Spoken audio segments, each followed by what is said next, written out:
Right. There we go.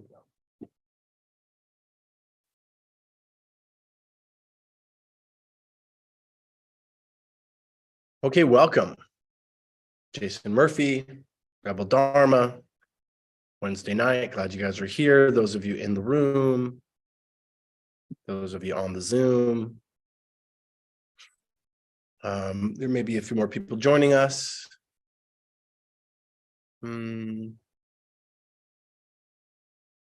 So I've been, kind of sitting, contemplating some of what I've been unpacking over the last several weeks, really going over the Buddhist story and kind of, hopefully it's been useful for those people. And I've been kind of doing it slowly, going kind of section by section, using this kind of Jungian archetypal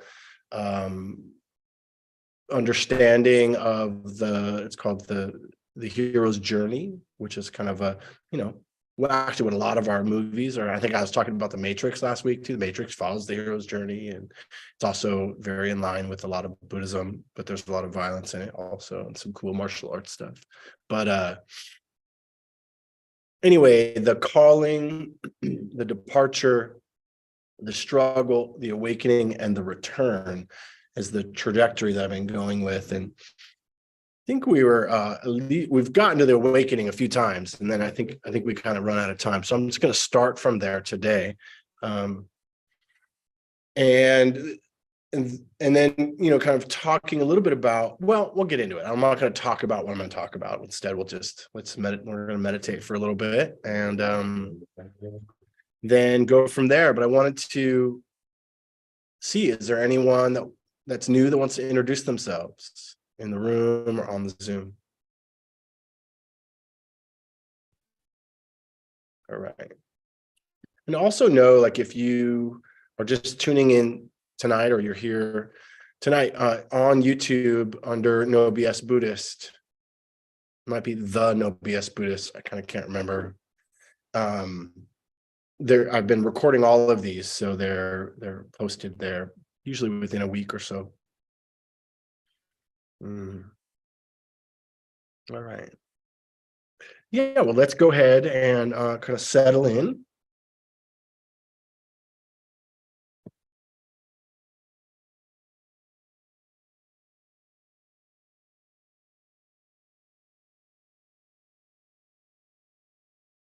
So last week, did we sit completely in silence last week? Does anyone remember? Pretty much. Oh, I gave a little bit of a prelude, I think. And then, yeah, but I'm going to give a little bit of instruction tonight. I think it's useful. I think it's useful to practice sometimes sitting in silence, just setting a timer, and definitely in the beginning, like the first, say, 6 months or a year of practice, it's a good idea to maybe have some kind of instruction, some light or guided instruction, just to help kind of redirect the mind. Well, it's also good to just set a timer and see what has what you've internalized about the instructions after some time. All right, so let's just settle in, and it's helpful to allow the eyes to close. It's not necessary to close the eyes, but it is helpful.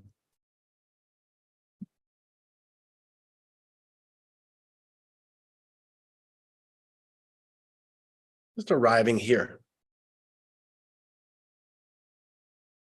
Taking a few moments.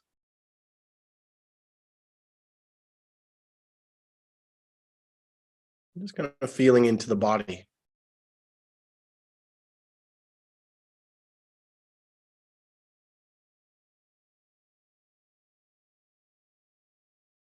What's happening here in this body? Are you scanning through?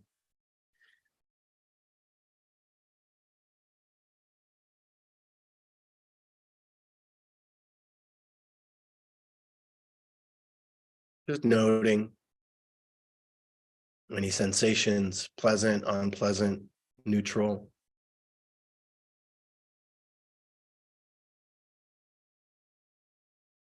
And then if you feel like it, shifting the attention to the comings and goings of sound, which you've already been doing.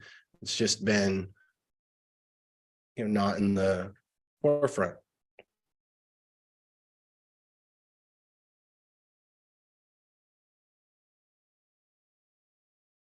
Sounds outside the room, sounds inside the room.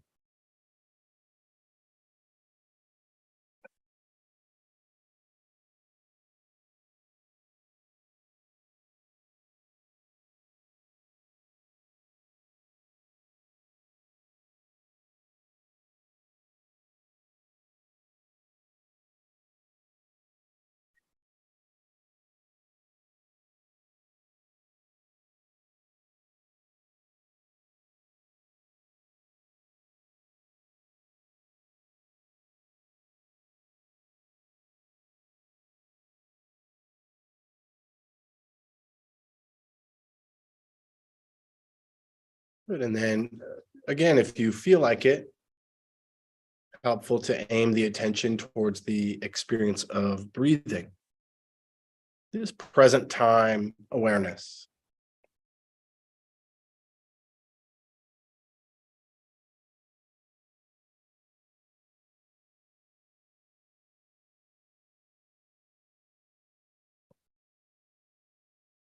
The tip of the nose or the rise and fall of the belly, really wherever you can most easily come into contact with this experience of breathing.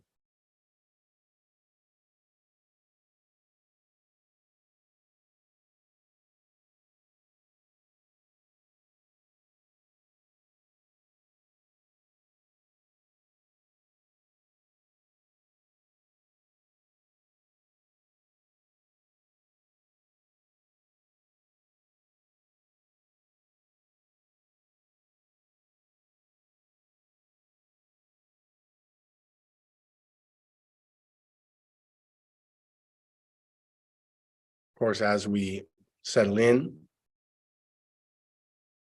the attention may wander off, the mind may feel restless or scattered. Might not, might feel calm already.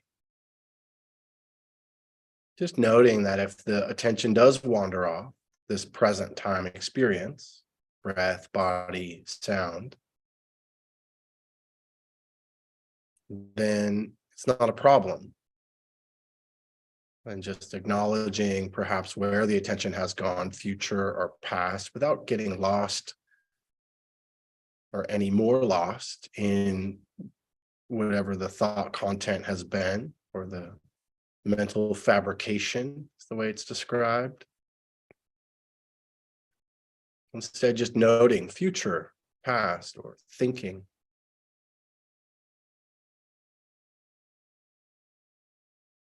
And then connecting to one of those three anchors: breath, body, sound.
again and again.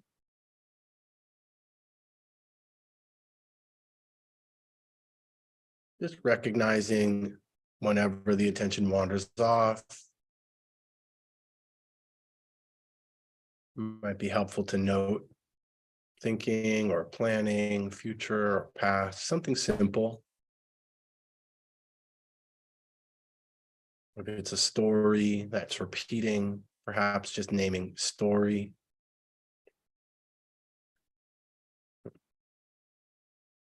And then aiming the attention back.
Relaxing into each new breath. Observing whatever arises.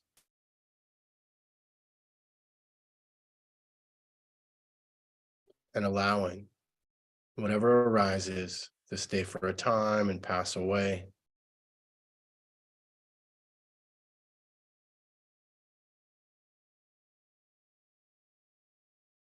This present time experience like standing on a train platform, somewhere like Grand Central Station, perhaps, watching trains of thought pass by.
And if you find that your attention has been swept away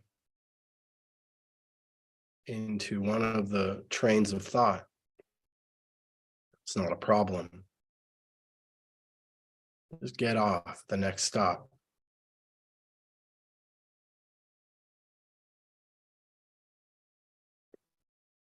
Back to the platform. This sitting, breathing body.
we can begin to expand the instructions from this present time experience, kind of breath, body, sound, anchor, and our relationship to the thoughts. Invitation would be, once you recognize that you jumped on a train of thought or the attention has wandered off, and just tune into the feeling tone. What's happening in the body in relation to perhaps the thought or the emotion or the sound, whatever was, part of the moving away of the experience or the awareness, pleasant, unpleasant, or neutral. We can just tune in. Oh, thinking, future, pleasant, unpleasant, neutral, and then let it go. Return again.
After some time, we may begin to Feel some stability in the mind, some collected attention.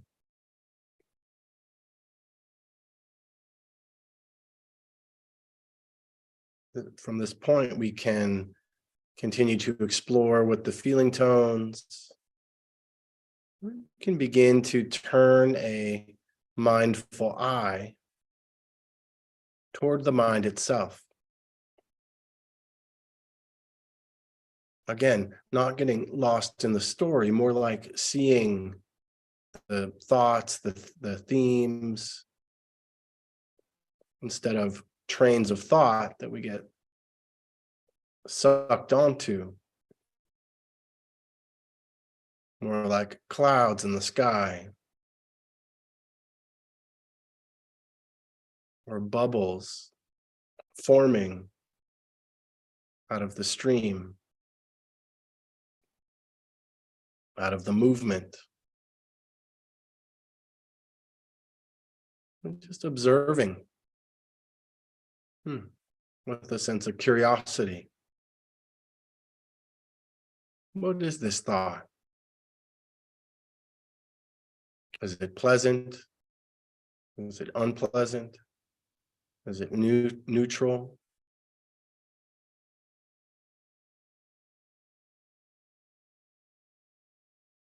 Does it lead to more entanglement, suffering? Does it lead to a disentanglement, freedom, and ease?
I don't know what your experience was like, but I just really love meditating. I really do. Even when it's not great, even when it's not like, I don't know, settling or quiet, or when it feels good, some weird buzz. I still love it. Of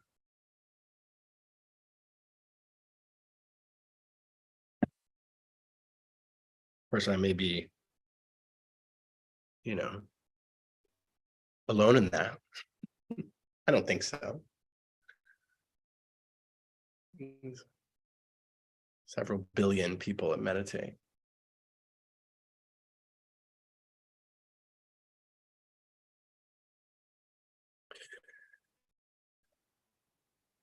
All right, so questions, comments, thoughts about that practice, that last 30 minutes or so. Anything coming up for people? If you're on Zoom, you can raise your hand. There you go, Mike. I think I want to continue the love fest for meditation, because my meditation was pleasant, and I guess I was just marveling on just how fucking still, like, everything seemed to get, like, just some real ease and peace, a good posture, like comfort and ease, and then, just nothing to get, nowhere to go, nowhere to be, just kind of just, I don't know, just appreciating the simplicity of it. And everything slowing down, and everything just being in the moment, and like just having receptivity for whatever comes. So yeah, I just wanted to keep the love fest going. And people can have the opposite experience, and especially, like, I think, Mike, and I've talked about it a bunch, but you remember what it was like when you started. Nightmare. What was that? Nightmare. Nightmare. It was tough, very tough. Nightmare. Yeah. And and then Bambi comes out, and the forest fire dies down, and flowers grow, and there's big billowy clouds, over time.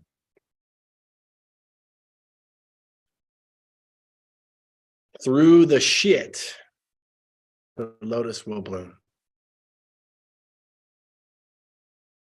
But not always. Yeah, Frank. This time it really struck me like a seance, my own personal seance, sitting in the like gray darkness, and all there weren't train stations this time. They were like these phantom people, how often those thoughts, are about people. Was something that occurred to me, and as when you're in a seance, like those old Dini movies or something where they're black and white, and they kind of fade out.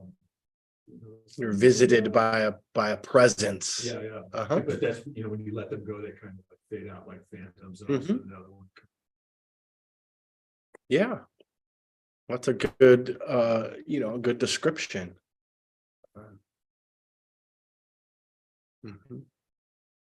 My experience, Frank, is that used to happen a lot, and I and then there was also some times when like doing something like forgiveness practice or compassion practice, and you're like literally bringing someone up, and then they would be phantoms, or they would be, but they weren't just occurring. We were conjuring them, right? Like a seance. I remember this one time, I don't know, I was doing forgiveness or compassion, I can't remember, and it was like I was looking at one of those big old witch cauldrons that was like black, and it was liquid, and then like these heads would kind of pop up, and and it's a trip what the mind does, and they were, people that I would then send compassion to or forgiveness to, and then they would kind of fade away. I don't think they were severed heads. I think they were like, well, just faces coming into the, maybe I should use like the mirror or something. But there was a cauldron of black ooze. It was a trip. And there was some healing that took place. So yeah. We're so imaginative. And it can be really utilized for such benefit or such bullshit, It just really depends on our levels of concentration and, verifiable faith.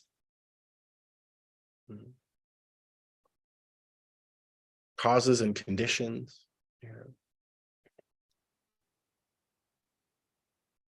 I remember this when teaching from the Buddha,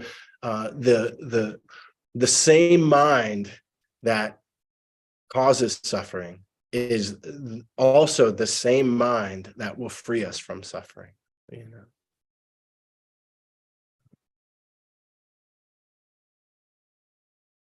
So much of what I think happens here is just a perception shift. There's just, and then it can very easily shift right back as soon as we open our eyes, as soon as the bell rings. But that still happened. There still was a perception shift. And I guess my sense is that what the Buddha is talking about when he's talking about freedom from suffering, he's talking about a permanent perception shift, where we're not kind of getting jolted back into the old familiar story, That's my thought on it. Anything else before or questions about the instruction, or before we carry on with the Buddha story, awakening? I guess maybe not even as much of a question, but I felt like I had a little aha. Great. An insight? Just sort of into, it's like I'm getting a better grasp of like the third foundation as our mental state and sort of,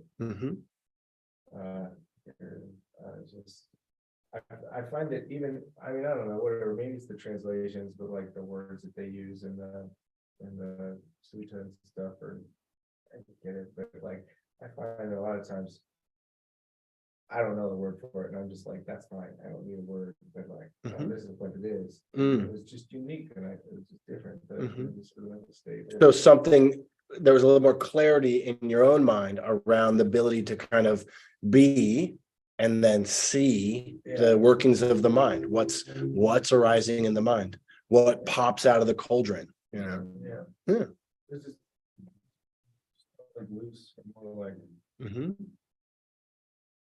elastic. I don't know. Yeah. But anyway, it was just interesting. Awesome. Yeah. I feel like that's a moment of this kind of disentanglement, because there's the opposite is true. We can be absolutely entangled in our thought process, as a matter of fact, and just believing that it has everything to do with us, that it's all about that, whatever that is, whatever that thought process or that story that we're running. And we do it all day, every day, and it's not, I don't know what it would be like to be free of that, getting entangled. I don't know what that would be like. I'm assuming it would be pretty blissful, pretty easeful, pretty, not getting swept away by the worldly winds of pleasure and pain and gain and loss, Isn't that sort of, or is that sort of kind of what, like, really pursuing like concentration? That sort of feels like momentarily. Like this, like when you get into those higher like jhana states, don't you? Yeah, I mean, for sure. So what Ramage is talking about is in the Eightfold Path, the eighth fold is, basically kind of in like more of a concentrated. And it's interesting because the way that it's one of the kind of things I was going to talk about tonight, but one of the ways that I formalized the Eightfold Path, just because it makes more sense to me, is actually 3, 4, 6, 7, 8. And what I mean by that is like I put right understanding and right thought at the end instead of kind of at the beginning. And right concentration is in, it's in its own group.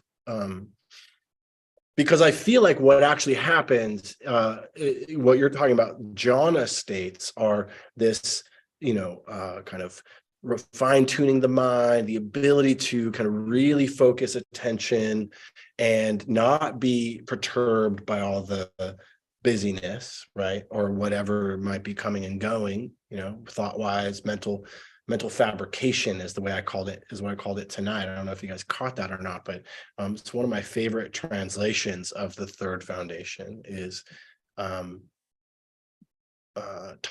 Bhikkhu, known as Tanjef. He's the abbot of Metta Forest Monastery in San Diego, so you can just pop down and hang out with him if you want. He's written tons of books, and he likes to call it mental fabrication, and I've just always really yes, I was like, yeah, that made sense to me. Instead of like defilements or there's all these other kind of ways it's described.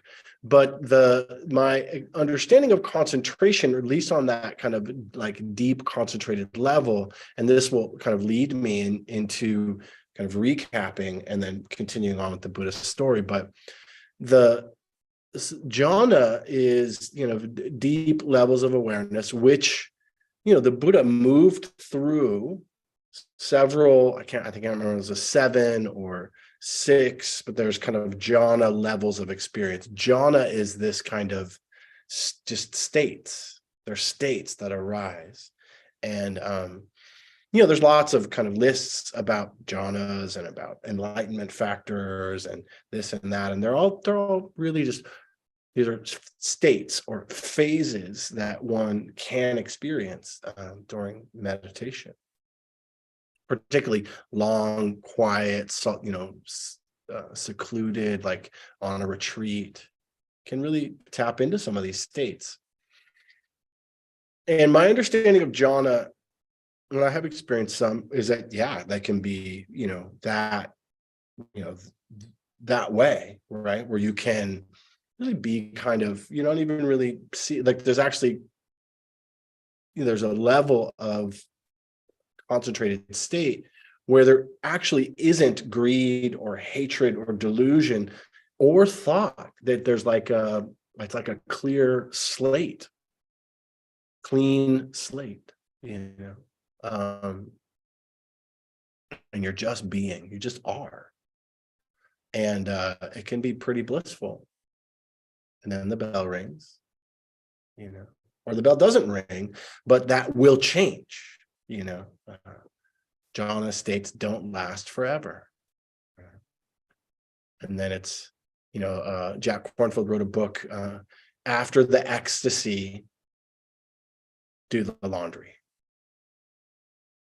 Like, okay, so there's this, maybe he was talking about ecstasy, but I think he was talking about the state of feeling kind of blissful and meditative, and then it's, back to life, got up and finish the laundry. And can we actually transition? Can we actually allow those two things to be connected? So yeah. And I think this was, really the Buddhist challenge, because he had, some teachers that were deeply concentrated, samadhi, jhana experienced, And then he didn't have that kind of shift, that perception shift that was sustainable, that sense of calm and ease, or what, later came to be called as equanimity, that sustained during the meditative states for sure, but not sustainable. So he continued on. So we were at the stage of the story of the awakening. And I think last time I was talking about, and I made some reference to it a little earlier, the Buddha, after kind of vanquishing his egoic mind and being entangled with the aspects of greed, the aspects of hatred, and the aspects of delusion, as we all are, we're all entangled, at least a majority of the time, in one of those three or all three, and so he had kind of vanquished and come to this clarity, this peace, this ease. And then he was kind of resolved to just be in this meditative state, and he was there, he was kind of in this state for several days. And he was sitting next to a lotus pond. And the way the story goes is he kind of looked over. I mean, there's several versions of the story, but he looks over to the pond as he's kind of contemplating whether he should teach. Like, he wasn't really like, should I teach? He was more like, who could comprehend this teaching? Who could reach this goal?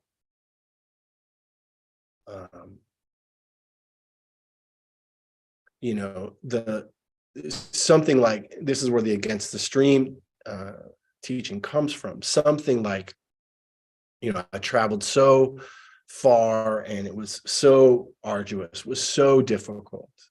At one point later on, he says, if there was two hindrances as strong as desire, I don't think I would have awakened. So the pull, the kind of sensual desire is so strong that had he not had the level of renunciation, basically, he was saying, I don't know that I would have awakened. This is so difficult. We're so caught that we're so caught in the flow of the hindrances of, seeking pleasurable experience, avoiding unpleasant experience, or feeding kind of the hatred, the ill will, the resentment, the fear, and all kind of wrapped up in not seeing clearly. This is delusion. When someone's deluded, they're not seeing clearly. So he was also, as he was contemplating this pond and the lotus blossoms, he was thinking, and he was talking about this later, he was thinking, we're so deluded, there's so many of humankind have dust in their eyes, we're just can't see clearly, obstructed. And sometimes I think about it like this. I think if we're looking out a window and the window is nice and clean and clear, we can see pretty well, right? And there's a reflection back. Others can see us, right? So there's this window between others and ourselves. But if we don't clean it and we don't keep it nice and clean, then it's going to get, dust on it, and then dirt, and then, who knows, maybe we're flinging mud clods at it, and it becomes more and more obstructed, our view, our vision, and our ability to even have that reflect back. So this kind of, meditative experience is really, it's kind of keeping the window clean, But so the Buddha was saying, but there will be few in every generation with less dust in their eyes. And this began kind of like a compassionate understanding. And he kind of searched in his mind's eye, okay, who do I think was close? And then he thought about his 5 friends that had shunned him for drinking some rice milk a couple weeks ago, really. But he was like, they were close. They were deluded as I was in this kind of extreme mortification of the body, this extreme asceticism, thinking that's the path, because that was a common, it still is today. There's a ton of people that believe that extreme, asceticism is the answer. Living in a cave or something, going off the grid.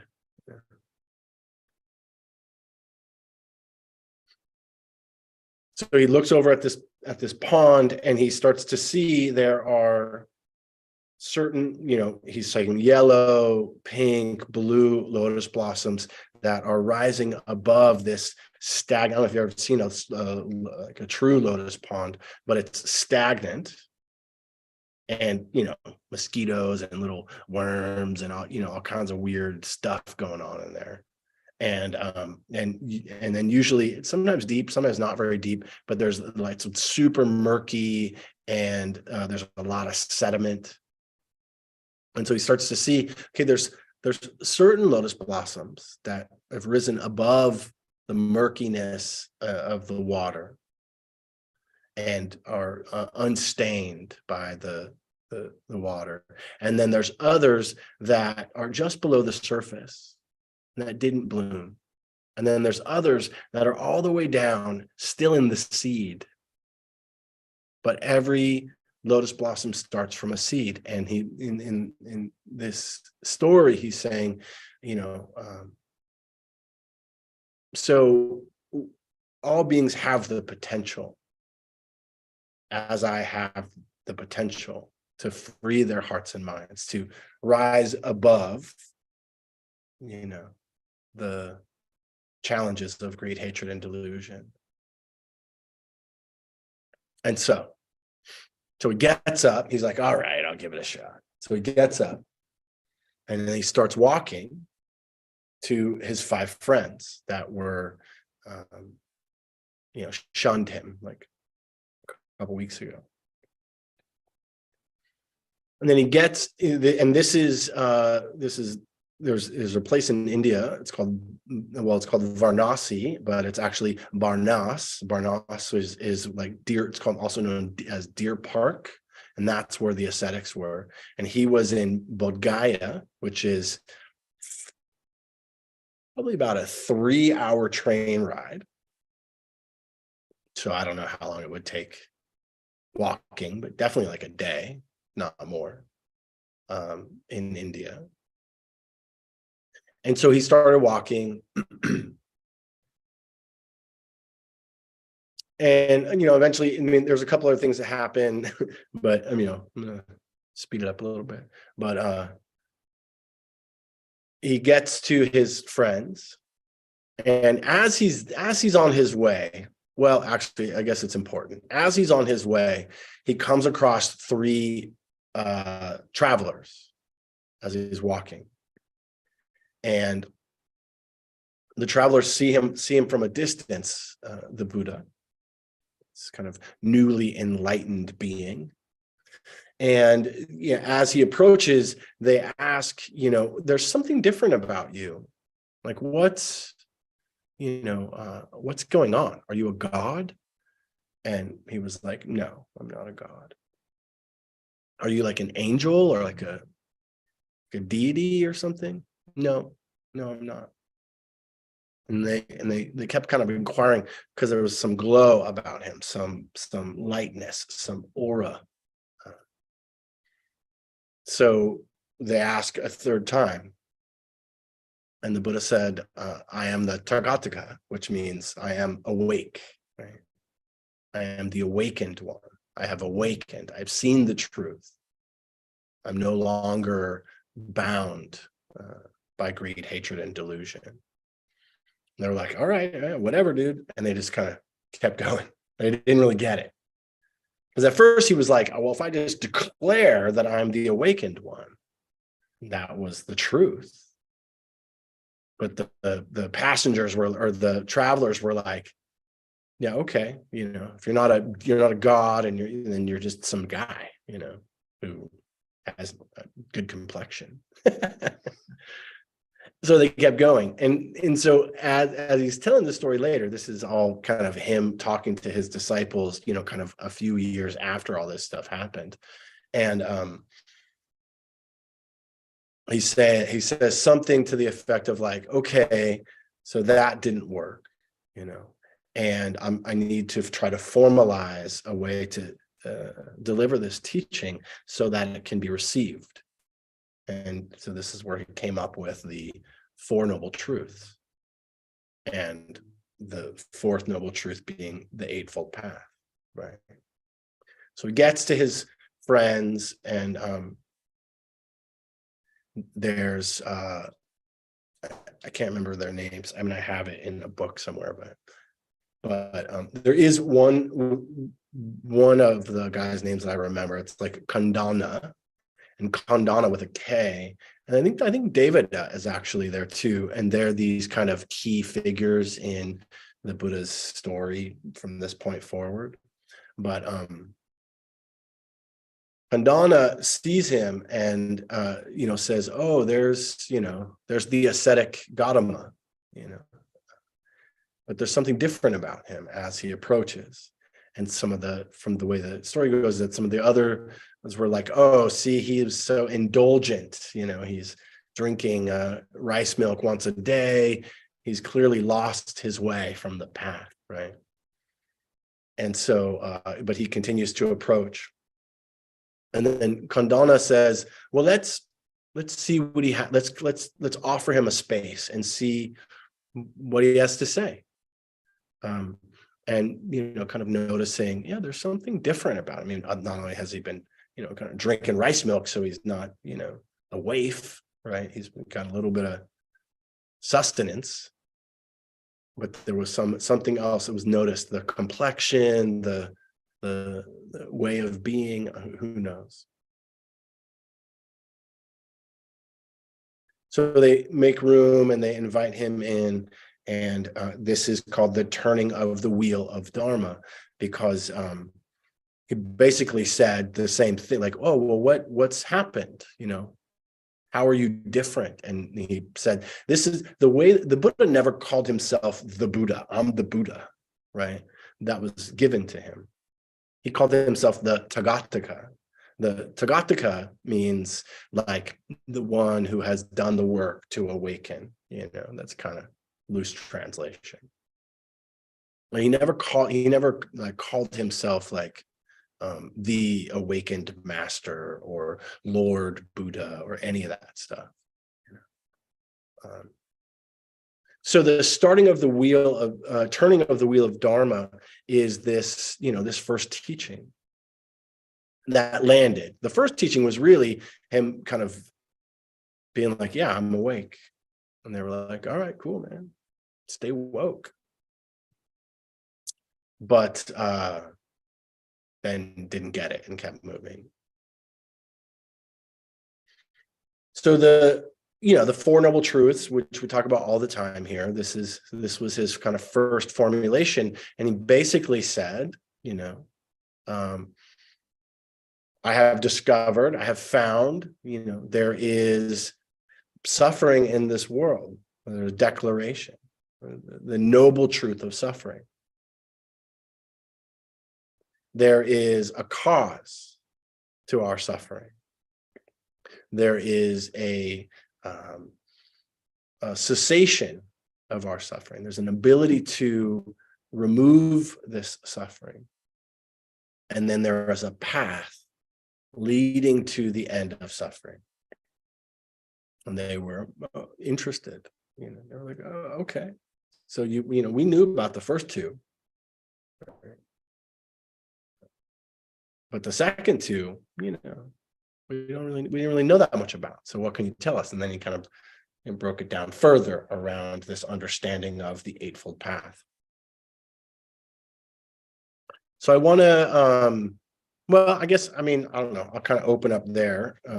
Is there any questions about what I've been kind of teaching so far?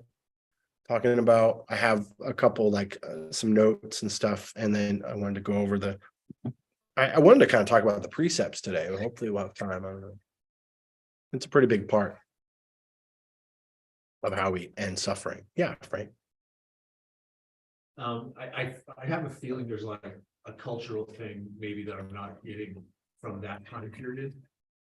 For one thing, this idea that you would emerge with this kind of self-proclaimed title, call it that. It just seems so different than like, you know, the Abrahamic religions where God usually comes down and bestows on you this thing, like you're a prophet, you're Christ, you're whatever. And so it's something about him kind of coming to this on his own kind of seems weird to me, I think, in that context. Yeah. But I'm wondering if this idea of awakening is something that was going around at the time, that was kind of part of what this asceticism was about. And the thing about suffering, were these people like trying to work through suffering by suffering, kind of, right? And then what the ascetics, yeah, so what was the exactly goal of that? Exactly. I think so. Good question. Yeah. I mean, there's a few different translations of the way that I described it. And of course, I used my own cultural kind of Buddhist atheist lens, because the reality is that at the time of the Buddha, there, in India, there was a plethora of gods, right? And it was like a pantheism, right? So there's several gods and lesser gods, and this was all part of the kind of the Hindu system. And there wasn't anyone that declared it. Actually, there's some times where the Buddha would say, not that any other being came and bequeathed him, other than this kind of the fight with Mara, right? This battle with Mara, who is kind of the devil, and that there are other deities or gods of the Hindu practice that are talked about. Brahma being the main one, Brahma being the kind of not the preserver, but or is that Vishnu? I can't remember who it was, but one of the three major gods kind of gave his blessing, like, oh, like, we see that you did this, and awesome, good for you. Go and help everyone else wake up, because you're all fucking lost. Like, there's some kind of a story about that, pretty much brought in from the still existing Hindus, that so it happened kind of maybe even hundreds of years later. But as a matter of fact, I don't want to get too lost in that, but so there's that. And then, but part of what makes a Buddha is that they do it of their own volition. It's not, and why there hasn't been a Buddha since Siddhartha Gautama 2,568 years ago, is because Buddhism still exists, his teachings still exist, and they're right now. And so there can't be another Buddha unless Buddhism disappears, or the really Dharma disappears. And so at that time, so yes, there were, and since the time of the Buddha, there's been lots of people who have come to complete cessation of suffering. I mean, not necessarily my lifetime, maybe one or two that I've been like, damn, they're really close. Like, they were maybe like the five ascetics, like in the Buddha's view. Although I'm, grabbing dust and throwing it in my eyes every day, you know what I mean? And that's what I think a lot of us are caught in that way of doing. So, yeah. So there's that piece. Was there another piece? There was two kind of points that you brought up. No, that kind of makes sense, but it's funny because I just got through taking this course on when Calvin nailed the thing on the door at the church and kind of got separated from the Catholic religion. And the Catholic religion has all the saints. Yeah. It's all bestowed down upon you. Right. And then his thing was like, no, we can do it and get it ourselves. But they're sort of both aiming at the same thing. And it sounds like from what you're saying that the Buddha, coming from that culture where things were maybe bestowed upon you, found a way of kind of stripping that all down. Yeah. Kind of coming to it. And it's one of the reasons why the Buddha was hated by mostly people in power, because just like the Catholic Church, you need sacrament, you need ritual, you need the priest, you need to bless, to sin, to forgive, and the Buddha was like, no, actually going to a fucking priest and getting sprinkled with water isn't going to eliminate your suffering. This is what's going to eliminate your suffering, right? Recognizing that craving, selfish and self-centered craving, is the cause of your suffering, and your attachment to greed, hatred, and delusion is the cause of your suffering. So until you get that, it doesn't matter how many pools you dunk yourself in, or how many holy rivers there's actually some teachings where he's just like flat out said, like, you dunking yourself in the Ganges is bullshit. Because if it actually cleansed you of sin or suffering, all of the fish and all of the crabs and all of the sea creatures in the Ganges would be fully awakened, and they're not, And all of the wealthy, all of the people who go and dunk themselves into would be awakened, and they're not, still suffering, still throwing dirt in their eyes, right? So he was stepping away from that, absolutely, and the asceticism part, and so the extreme.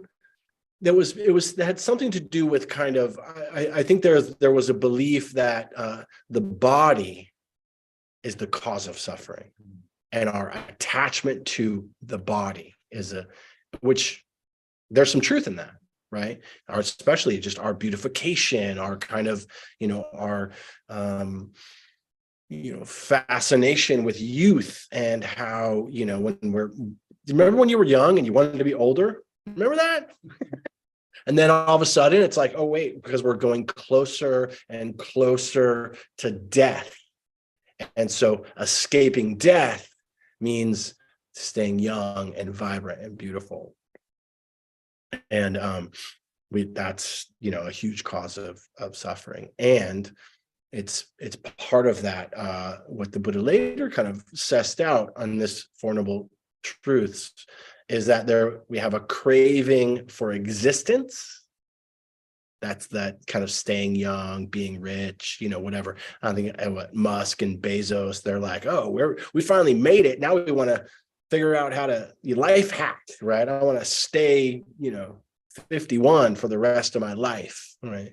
I don't think they're going to do it, but, they can keep trying. And they will, because they have lots of money to do that. But I think that's what was happening with the asceticism. That's my way of my understanding of it. And because it was like doing crazy stuff and like, starving yourself. And, it's like, okay, if we can actually just disconnect from our attachment to the body, then, maybe there was some belief of like, then we would just zip off our skin suits and our ethereal being would, rise up, right? And we would live the rest of our enlightened existence as an ethereal being. I don't know. I mean, I don't totally know that there was something like that definitely going on at the time. Yeah. I don't know. Any other thoughts? That was good. That was a good little wormhole. Yeah, Roger. Did you have a chance to talk about addiction?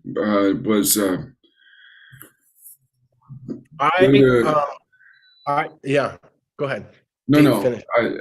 You remember the conversation, so that's fine. Oh, I do. I remember. Yeah. And thanks for keeping me back on track. So I had talked about going to see Bhikkhu Bodhi, or that was this last Saturday.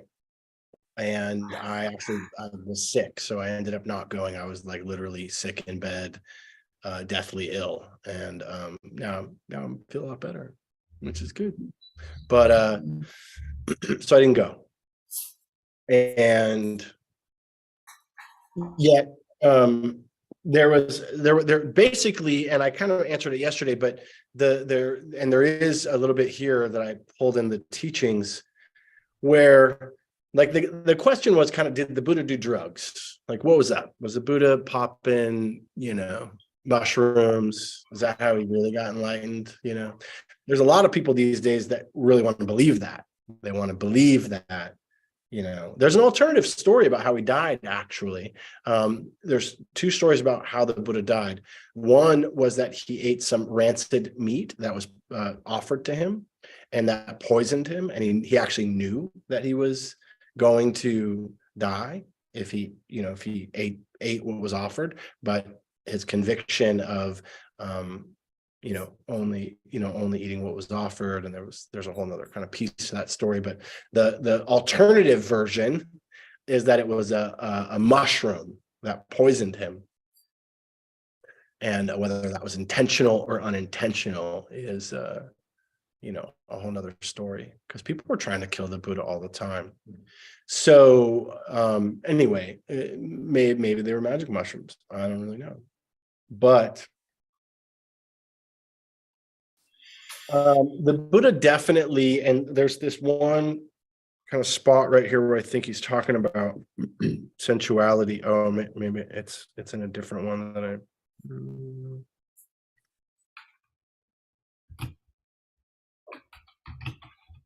There is a let me look.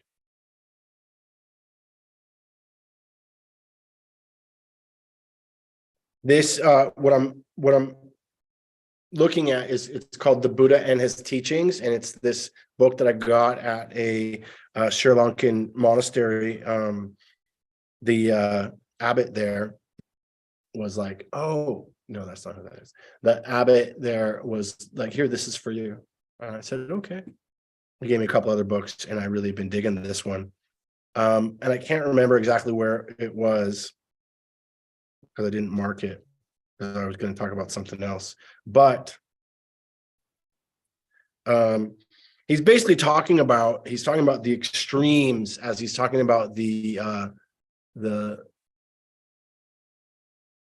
extremes of sensationalism, sensual, kind of hedonistic view, and how it's a dead end road.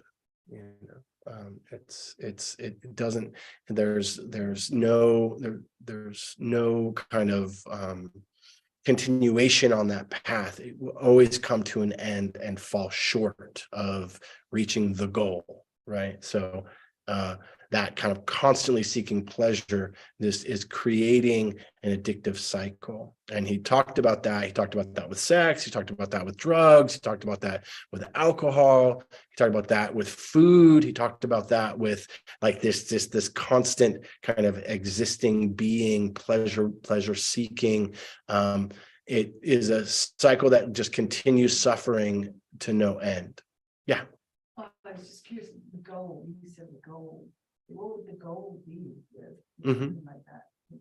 The goal, what, I mean, if you're gonna do drugs or you're Right. gonna seek pleasure in some sort of way, you sort of know it's momentary, it's not gonna last. So what would be it? yeah, but everyone, in my experience, everyone wants it to last, knowing that it never does.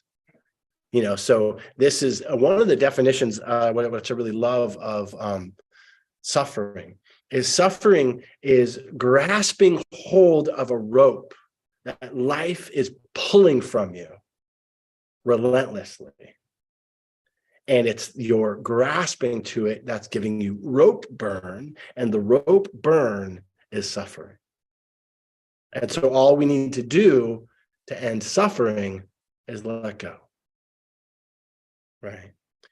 So the grasping, yeah, I mean, you'd think kind of a no-brainer. Sure, I know this is going to be, and I think for some people, like, I know this is going to be temporary, but I'm still going to do it.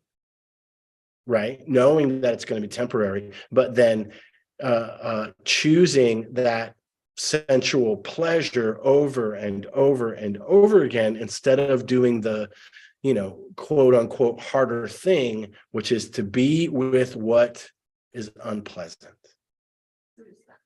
They say when they say it's like chasing this feeling that you want to have in your body.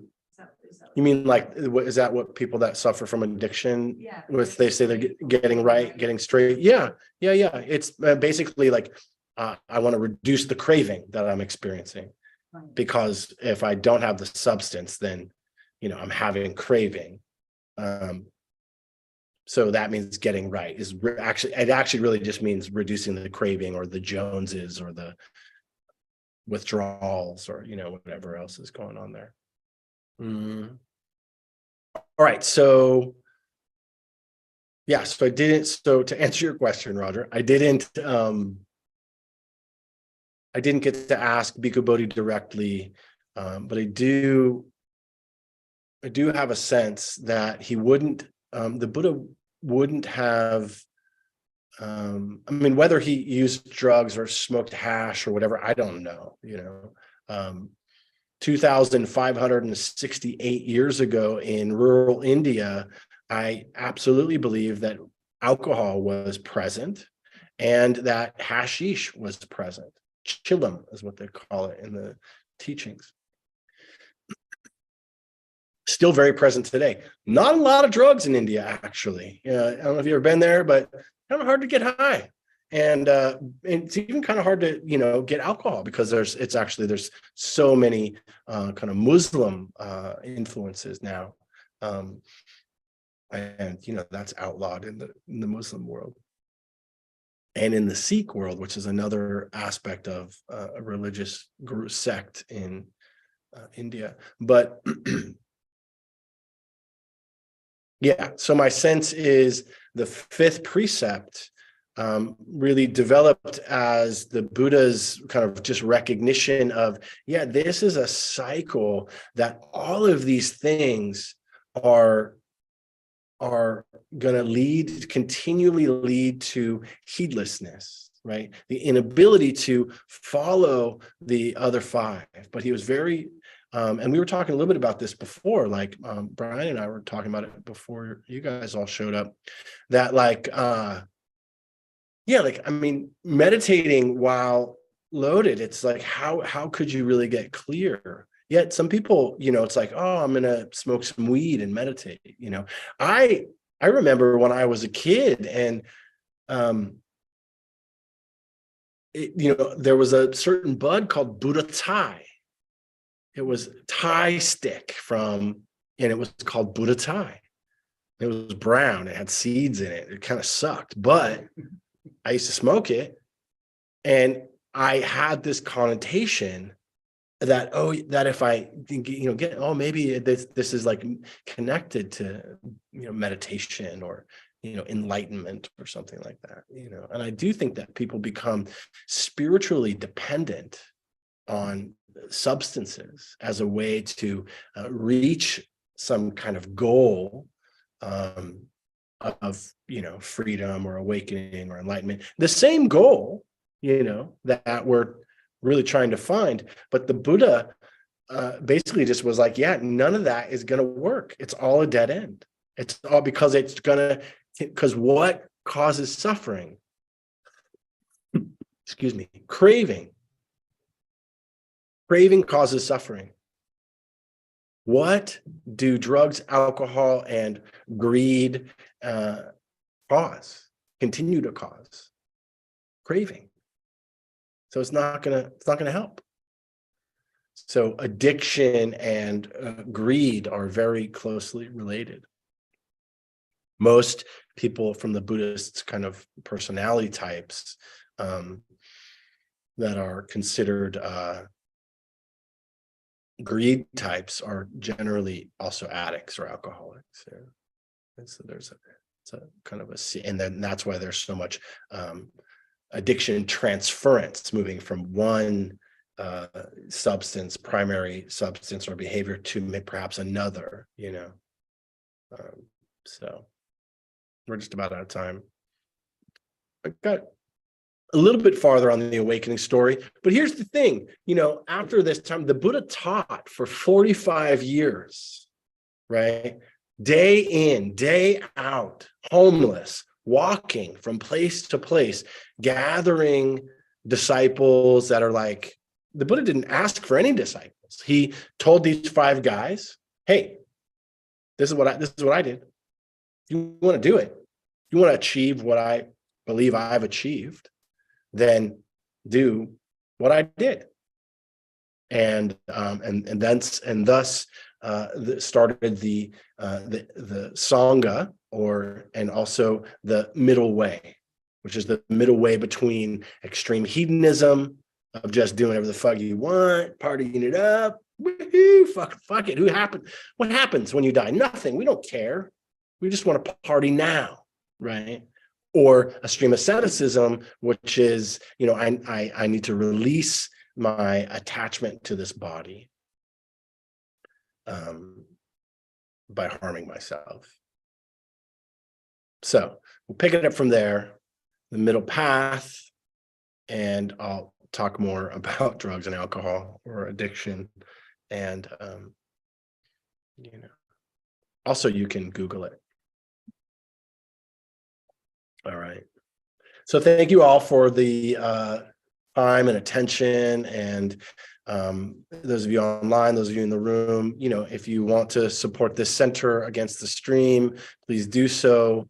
There's a bowl, there's a QR code. You can go to againstthestream.org and hit the donate button. Also, if you want to support me, I don't charge anything for my teachings, but if you want to show generosity for the teachings and the practice, you can Venmo me at No BS Buddhist or Jason Murphy. All right, so taking all the goodness of this practice, all the goodness of this teaching, and dedicating it to the freedom from suffering for all beings. May all beings be free.